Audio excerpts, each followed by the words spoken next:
Del Padre, del Hijo, del Espíritu Santo. Amén. Queridos hermanos, aquí Padre Michel Bonifaz los saluda y bendigo con sus familias. Continuamos nuestra explicación del Catecismo Mayor del Papa San Pío X, que es de hecho el Catecismo oficial de la Santa Madre Iglesia Católica. En la primera parte de este catecismo, en unas 1000 preguntas, respuestas, el Papa explica toda la doctrina, el credo, los sacramentos, los mandamientos, la oración, las virtudes. Y en la segunda parte de este libro nos explica las fiestas de nuestro Señor Jesucristo. En el capítulo 7 de las fiestas de nuestro Señor nos habla de la Semana Santa. En las preguntas 54 a 56 nos habla del Domingo de los Ramos. ¿Qué es esta ceremonia de los Ramos? En la charla anterior hemos dicho que el Domingo de Ramos se conmemora la entrada triunfante de Jesús en Jerusalén 6 días antes de su pasión. Jesús antes de su pasión quiso entrar triunfante en Jerusalén, como estaba profetizado, para alentar a sus discípulos, dándoles con ello una prueba manifiesta de que iba a padecer espontáneamente y para enseñarnos que con su muerte triunfaría sobre el demonio, el mundo, la carne, y nos abriría la entrada del cielo. Ahora veamos un poco los ritos de estas fiestas de la Semana Santa. Pregunta 54. ¿Por qué el domingo de la Semana Santa se llama Domingo de Ramos? El domingo de Semana Santa se llama Domingo de Ramos por la procesión que en este día se celebra, en la cual los fieles llevan en las manos un ramo de olivo o de palma, para conmemorar lo que se hizo en Jerusalén unos días antes de la muerte de nuestro Señor Jesucristo. De hecho, en Jerusalén, en el siglo IV, los años 300, se leía en este domingo, y en el lugar mismo en que se realizó, se leía el relato evangélico, la procesión de ramos, Cristo sobre el asno, que nos pinta a Cristo aclamado por las turbas como Rey de Israel y tomando posesión de la capital de su reino. En efecto, Jerusalén era imagen del reino de la Jerusalén celestial.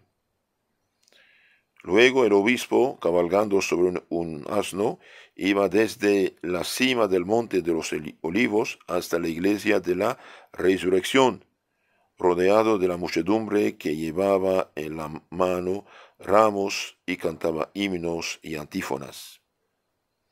Semejante ceremonia iba precedida de la lectura del paso del Éxodo, cuando Moisés sacó el pueblo de Egipto, del paso del Éxodo relativo a la salida de Egipto. El pueblo, acompañado a la sombra de las palmeras junto a las 12 fuentes en que Moisés les prometió el maná, era figura del pueblo cristiano, que corta ramos de palmeras y manifiesta que su Rey Jesús viene a libertar las almas del pecado y a conducirlas a las fuentes bautismales para alimentarlas después con el maná eucarístico. Entonces, queridos hermanos, lo que pasó con Moisés, bien, pasa también con Cristo. Este maná que comían los hebreos es figura del maná que es la Eucaristía, la comunión. El que come mi cuerpo y bebe mi sangre tiene la vida eterna. Esta ceremonia de los ramos que empezó en Oriente, en Jerusalén, pasó a la iglesia de Roma en el siglo IX, y la iglesia añadió el rito de la bendición, de ahí el nombre de Domingo de Ramos, o también se dice Domingo de Pascua Florida, que se da a este domingo. Ese cortejo de cristianos que con palmas en la mano y entonando triunfantes hosanas aclama todos los años en el mundo entero y a través de todas las generaciones aclama la realeza de Cristo. Cristo es Rey. Está compuesto de catecúmenos, de los que se prepara el bautismo, de penitentes públicos que se arrepienten de sus pecados para confesarse bien, y de los fieles que los sacramentos del bautismo, de la Eucaristía y de la penitencia van a asociar a las solemnidades pascuales del glorioso triunfador. Viendo por la fe ese hecho y su significación, roguemos al Señor que lo que aquel pueblo hizo exteriormente, nosotros lo cumplamos también espiritualmente, ganando la victoria sobre el demonio. Queridos hermanos, las palmas, ramos bendecidos, debemos conservarlos religiosamente en nuestras casas. Ese sacramental nos alcanzará gracias por virtud de la oración de la Iglesia y afianzará nuestra fe en Jesús, vencedor del pecado y del demonio.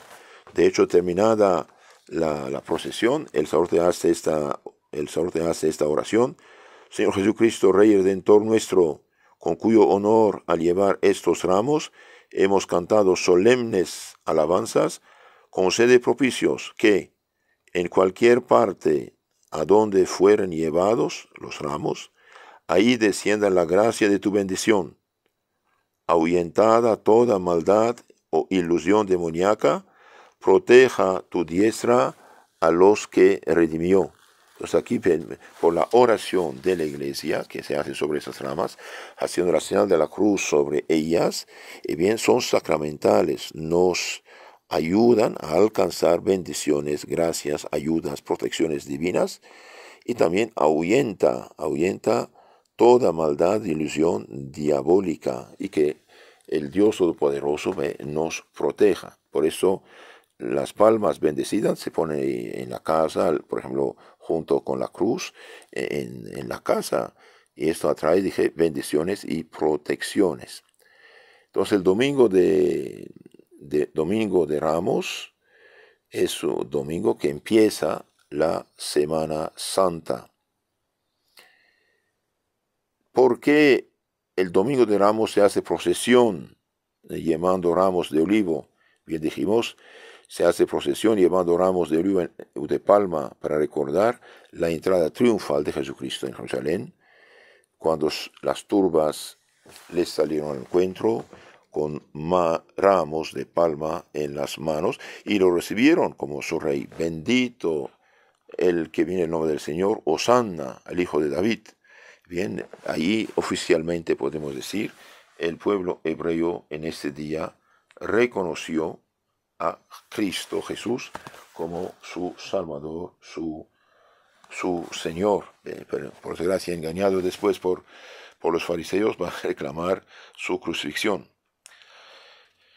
Pregunta 56. ¿Quiénes fueron los que salieron al encuentro de Jesucristo cuando entró triunfante en Jerusalén? Cuando Jesucristo entró triunfante en Jerusalén, le salió al encuentro el pueblo sencillo y los niños, no ya la gente granada de la ciudad, disponiéndolo así Dios para darnos a entender que la soberbia los hizo indignos de tomar parte en el triunfo de nuestro Señor, que gusta de la sencillez de corazón, de humildad y de inocencia. Entonces vemos aquí la gente sencilla, la gente de buen corazón, la gente de buena voluntad, reciban a nuestro Señor, mientras que los orgullosos bien quedan donde están y no reciben. Entonces, queridos hermanos, seamos cristianos coherentes,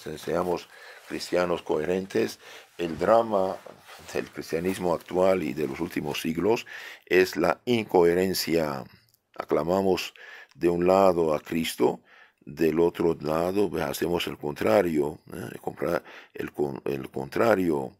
Debemos orientar nuestra vida y ser coherente con el Evangelio, vivir en gracia, vivir en pecado y no vivir en gracia y no en pecado, más bien eliminar el pecado de nuestras almas. Si no, estamos viviendo en la ilusión.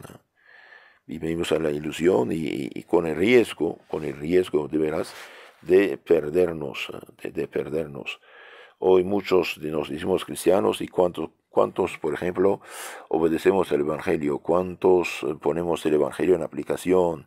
Especialmente el precepto de la caridad, de la caridad con el prójimo. ¿Cuántos pobres hay?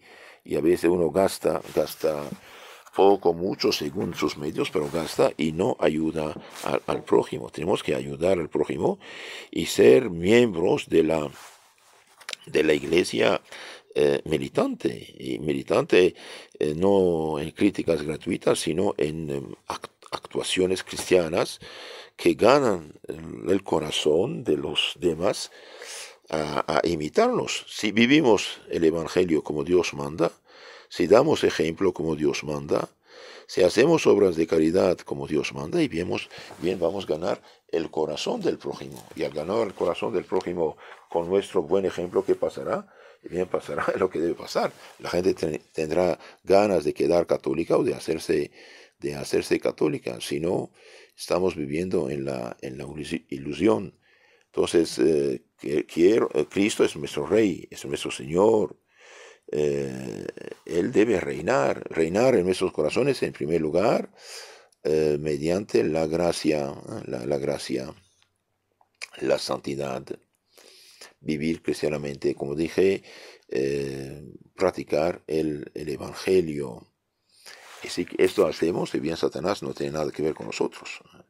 De hecho, hemos hecho pacto, y el día de Pascua vamos a repetir ese pacto. Renuncia a Satanás, a sus obras y a sus seducciones. Ese sea todo malo que desagrada al Señor.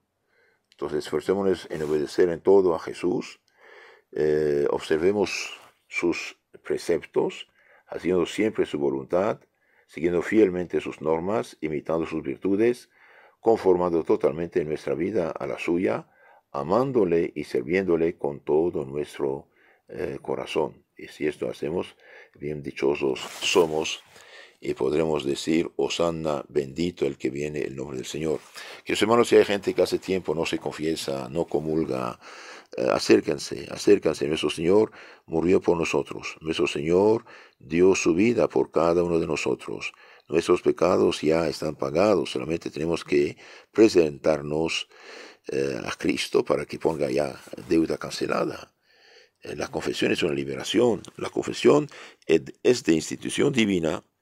Nuestro Señor, el día de la resurrección, apareció a los apóstoles, sopló sobre ellos diciendo: recibid el Espíritu Santo. A quienes los pecados quedan perdonados y a quien lo tienen que quedar detenidos. Entonces el sacerdote, San Juan 20:23, y el sacerdote no perdona por autoridad propia, como piensan unos ignorantes, sino por autoridad de Cristo.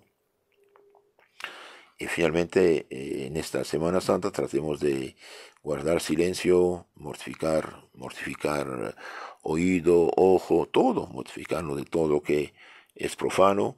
Dejemos por completo las películas o esto o aquello, y consagremos más tiempo a la oración, a la meditación, al trabajo, y si posible también, ¿por qué no?, a obras de caridad. Y no olviden, Viernes Santo es día de ayuno y abstinencia. Ayuno significa comer una sola comida al día, comida fuerte y algo ligero mañana y noche.